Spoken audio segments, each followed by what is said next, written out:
The wind stalked the trenches like a hungry animal, slipping through gaps in the boards and rattling tin cups that hung on rusted nails. Night had fallen hours ago, but the sky still glowed faintly with drifting embers from the bombardment.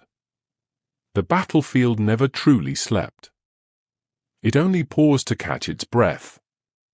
Private Elias Rourke pressed his back against the slimy trench wall, boots sinking deeper into the muck with every shift of weight. He hadn't slept in 2 days. No one had. Not after the strange sound they had heard, a faint tapping beneath the ground, rhythmic and slow, like someone knocking from below. At first the men laughed, brushing it off as rats.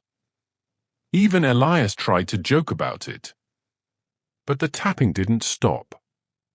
And rats didn't tap in perfect patterns. Rourke whispered Corporal Dunlin from beside him, breath white in the cold air. There it is again. Elias held still. Tap, tap, tap. 3 knocks. A pause. 2 more. A pattern. A message. Could be the sappers, Dunlin muttered, rubbing his temples. Maybe they got turned around in the tunnels again. Elias shook his head. The sappers are 2 sectors east. They wouldn't be under our trench. Before Dunlin could reply, a stronger tremor rolled through the ground, not an explosion, but something shifting deep beneath the surface. The lantern overhead swayed. Then everything went silent. Even the wind stopped. Elias felt it before he heard it, a strange warmth along the trench floor, like steam rising through the cracks. The mud trembled, tiny ripples forming around his boots. Then something pushed upward from below. Dunlin staggered back, hand flying to his rifle. Elias froze. The earth rose, cracked. And something metallic poked through, smeared with dirt, glinting under the lantern glow. Not a hand. Not a weapon. A whistle. An old officer's whistle, the chain still attached. Elias knelt slowly, wiping mud from the top. There were letters scratched into the metal. Not engraved, scratched violently, as if the writer had seconds before the earth swallowed them. Elias held it up to the lantern. Don't go into the tunnels. His breath caught.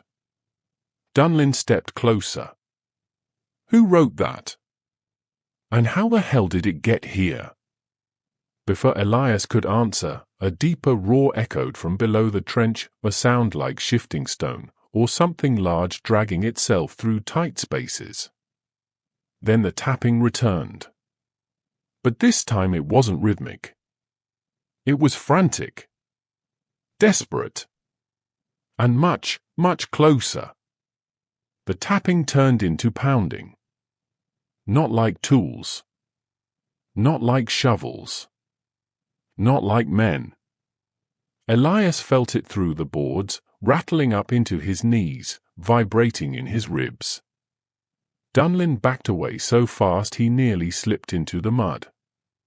Jesus Christ, Elias, get away from that. Dunlin hissed. But Elias didn't move. Something rooted him in place.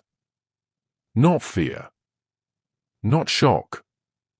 Something else, a sense that if he stepped back now, whatever was beneath them would follow. Boom!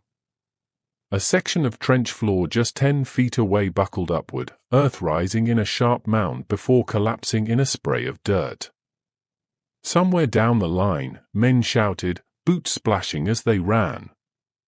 Cave-in, someone yelled. But Elias knew this wasn't a cave-in. The pounding became scraping.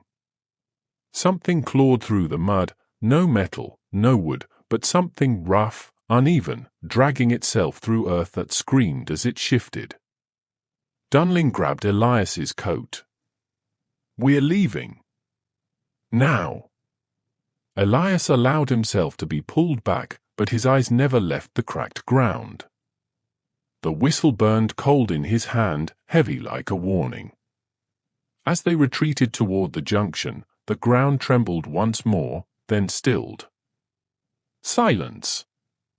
Nothing. Even the distant artillery paused, as though the entire front were holding its breath. Dunlin leaned against a support beam, gasping. What the hell is in those tunnels? Elias jerked back from the listening tube as if burned.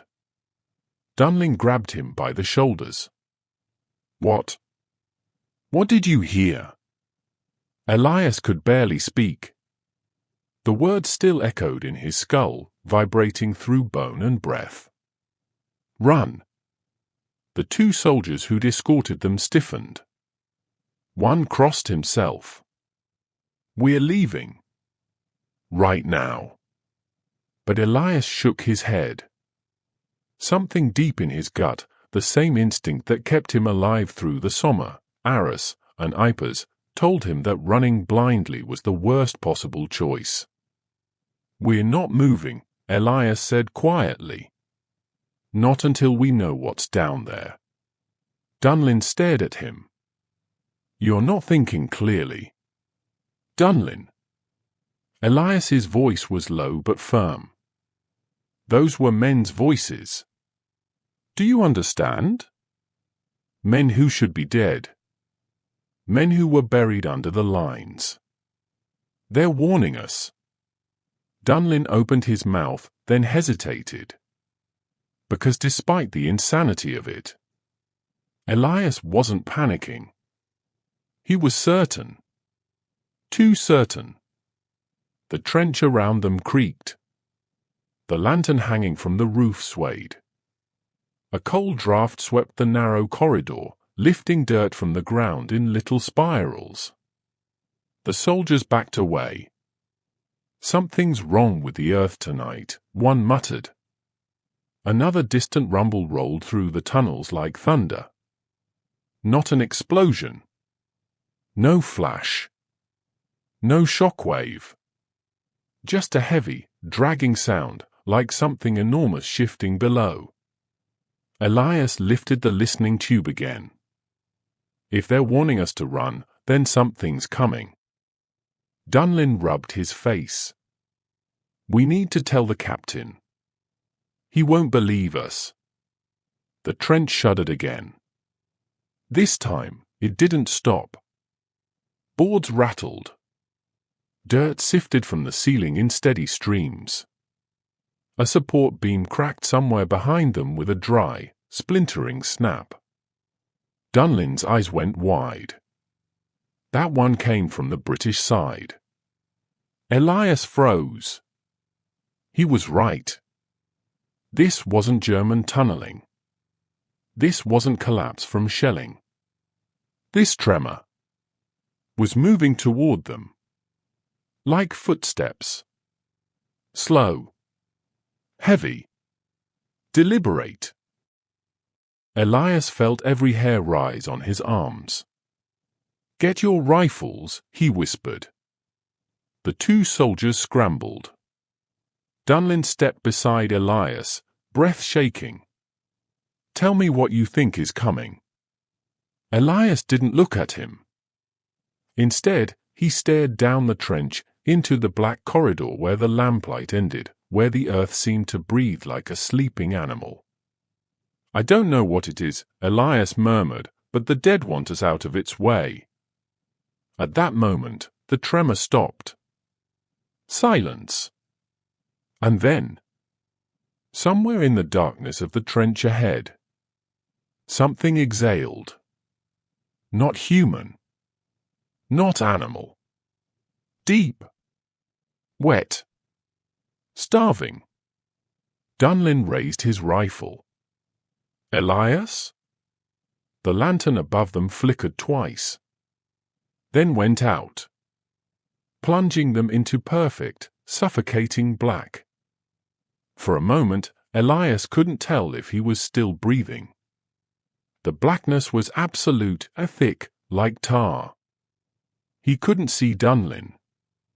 He couldn't see his own hands. But he heard everything.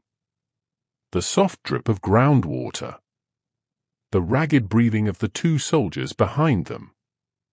The slow, deliberate scrape of something vast shifting deeper in the tunnel.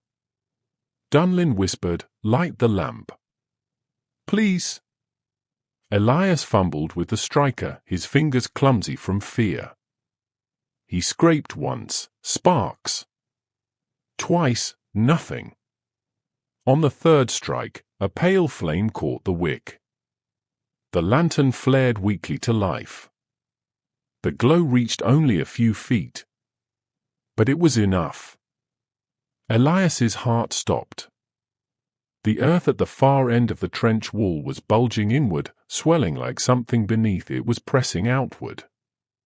Soil cracked, sifted, and fell in a steady spill. The two soldiers stumbled backward, boots slipping. Mary, Mother of God. Dunlin gripped Elias's coat. "We need to get out. Now." But Elias didn't move. Because something about the earth, about the shape pushing through it, told him this wasn't an ambush. Wasn't the Germans. Wasn't a collapse. It was intentional, like something tunneling up from hell itself. A new tremor rippled through the ground, closer. He felt it in the bones of his feet. Dunlin grabbed Elias's arm harder. "Elias, look at me. We will die here if we stay." But Elias shook him off. His voice was barely a breath. "Wait." The bulging soil suddenly stilled. Silence. Then, a hand burst through the dirt. But not the way a man's hand breaks the surface. This one was twisted, earth-packed skin stretched tight over bones that shouldn't bend. The fingers were long, claw-like, knuckles cracking as they writhed. The lantern sputtered as if recoiling. The soldiers screamed. One dropped his rifle. The other fired blindly down the tunnel, the gunshot deafening in the confined space. Dunlin yelled, "Elias, run!" But Elias didn't. Because the hand wasn't reaching for them. It was feeling. Probing. Searching. Not attacking. Like it was trying to find a way out. Not in. Elias stepped forward. "Elias!" Dunlin shouted. But Elias kept moving until he stood only a few feet from the emerging creature. The hand twitched, spasmed, dragging itself out. Something else was behind it, an arm, a shoulder, then a face pushing against the soil like a corpse waking under a grave. And when it finally broke the surface, Elias's breath caught. It wasn't a creature. It was a man. A British soldier. Uniform shredded. Skin grey with earth. Eyes glazed but conscious. Mouth trembling as he tried to form a word. Elias knelt. "Soldier, can you hear me? What happened? Are there others down there?" The man's mouth twitched. Dirt poured out as he tried to speak. His voice came as a hoarse, dying whisper. "They're coming." Dunlin pulled Elias back just as the earth behind the dying man exploded outward. Something massive and many-limbed surged up behind him, dragging soil and bones with it. The lantern shook violently. The flame stretched tall, then bent sideways as if pulled by a vacuum. The ground under Elias shuddered. The walls groaned. The air grew cold enough to sting. And from the darkness behind that risen soldier, something opened its eyes. Not human. Not remotely human. Two pale, reflective circles, like lanterns submerged in water, fixing on Elias. and then the thing began to crawl upward. Dunlin didn't speak. He didn't shout. He grabbed Elias by the collar and screamed one word. "Run!" Elias didn't think. He bolted. The tunnel behind him erupted in screams, gunshots, and the horrifying sound of something huge scraping against timber supports. Dirt rained from the ceiling. The air filled with the metallic tang of disturbed earth. Dunlin shoved him forward, shouting orders he could barely hear. "Move! Move! Don't look back!" But Elias did. For a split second. The lantern lay on its side, flames still burning. The dying soldier who'd clawed his way from the earth was now being dragged backward, fingers leaving long trenches in the soil as he was pulled toward the creature. He didn't scream. He just stared at Elias with hollow, pleading eyes. Then the darkness swallowed him. Elias choked out a broken curse and stumbled forward. Behind them, the tunnel groaned with the weight of something forcing its way through. The thuds weren't human footsteps, they were slower, heavier, like a massive heart beating beneath the ground. Dunlin grabbed Elias by the shoulder. "Don't think. Just run." They tore through the tunnel, boots slamming against mud and broken boards. The two surviving soldiers were already far ahead, their lantern bobbing wildly as they sprinted. But the creature behind them was faster. The sound of it, God, the sound, was like claws dragging across a coffin lid. Elias felt it closing in. Every vibration through the dirt grew sharper, louder, closer. A blast of cold air hit the back of his neck. He didn't need to look to know the creature was nearly right behind them. "Faster!" Dunlin roared. But the ceiling above them suddenly cracked. The four survivors staggered across the broken landscape, their silhouettes stretching long across the dawn-stained frost. The sky bled pale orange, a quiet mockery of the horror beneath their feet. They barely spoke. Every step felt stolen, borrowed from the dead. Elias kept glancing back at the collapsed tunnel. He couldn't shake the feeling of eyes beneath the earth. Watching. Waiting. "Keep moving," Dunlin muttered. "We reach the forward aid post. We warn command. They need to seal every shaft connected to that mine." "But what do we tell them we saw?" one private whispered. Dunlin stopped. Turned. His voice was steady. "We tell them the truth." The men exchanged uneasy looks. The truth. A creature wearing the face of a corpse. Claws scraping the dark. Souls dragged back underground. Who would believe them? Still, they marched. Hours later, they reached the aid post, a shattered farmhouse converted into a triage station. Medics rushed out, shocked to see anyone alive. They wrapped Elias in blankets, checked his lungs for dust damage, bandaged cuts he didn't remember getting. His hand shook through it all. Dunlin sat beside him on a crate, staring at the floor. "They're not going to believe us," Elias finally whispered. "As of today, that mine shaft is collapsing. Permanently. Nobody goes down there again. Because of us." Dunlin exhaled a long ribbon of smoke.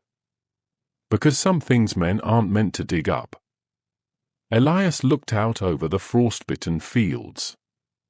Shell craters. Broken wagons. The dark skeletons of trees. All the familiar horrors of the war. Yet nothing disturbed him as deeply as what lurked beneath. No gun. No shell. No enemy soldier. Just something old. Something forgotten. Something patient. He closed his eyes. For the rest of his life, he would swear he could still hear scratching beneath the earth, faint as memory, steady as death. And sometimes, when the wind was right, it sounded like the creature was whispering his name.